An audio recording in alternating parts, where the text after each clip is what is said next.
ഉൽപ്പത്തി ഗ്രന്ഥത്തിൽ അധ്യായം 1:5 നമ്മൾ വായിച്ചു കേൾക്കുന്നു. ദൈവം പ്രകാശത്തെ പകലെന്നും അന്ധകാരത്തെ രാത്രിയെന്നും വിളിച്ചു. ദൈവം എല്ലാ കാര്യങ്ങൾക്കും, എല്ലാ വസ്തുക്കൾക്കും, ജനങ്ങൾക്കും പേര് നൽകി. പേര് ചൊല്ലി വിളിക്കുവാൻ ആഗ്രഹിക്കുന്ന ദൈവമാണ് നമ്മുടെ ദൈവം. പ്രത്യേകിച്ച് മനുഷ്യരെ നമ്മൾ വായിച്ചു കേൾക്കുന്നു. 1 സാമുവൽ 3:4-5 ദൈവം സാമുവലിനെ സാമുവൽ സാമുവൽ എന്ന് പേര് ചൊല്ലി വിളിക്കുന്നു. ലൂക്കായുടെ സുവിശേഷം 19:5 ദൈവം സക്കേയുസിനെ പേര് ചൊല്ലി വിളിക്കുന്നു. അപ്പോസ്തല പ്രവർത്തനങ്ങൾ അധ്യായം 9:4 സാവൂളിനെ ദൈവം പേര് ചൊല്ലി വിളിക്കുന്നു. ലൂക്കായുടെ സുവിശേഷം അധ്യായം 10:41-42 മാർത്തായെ പേര് ചൊല്ലി വിളിക്കുന്നു.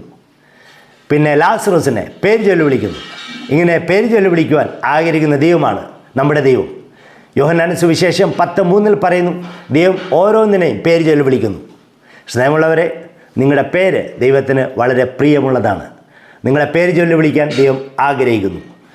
പിന്നെ നിങ്ങളുടെ പേര് ദൈവം തൻ്റെ ഉള്ളംകൈയിൽ രേഖപ്പെടുത്തിയിരിക്കുകയാണ് എന്ന് യേശയ്യായുടെ പുസ്തകം അധ്യായം 49 വാക്യം 16 നമ്മൾ വായിച്ചു കേൾക്കുന്നു. നിങ്ങളുടെ പേരും ദൈവത്തിന് പ്രിയപ്പെട്ടതാണ്. ദൈവം നിങ്ങളെ അനുഗ്രഹിക്കട്ടെ.